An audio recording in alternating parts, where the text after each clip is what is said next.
سلام علیکم دوستان، موسیقای هر تازه زیبای تاجیکستان شبنم سریا میخواند برای ما شما.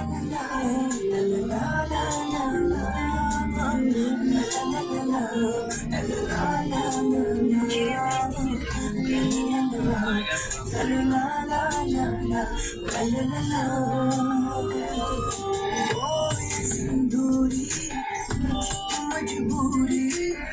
با همه یار بسوزی و بسوزی وای چرا شدی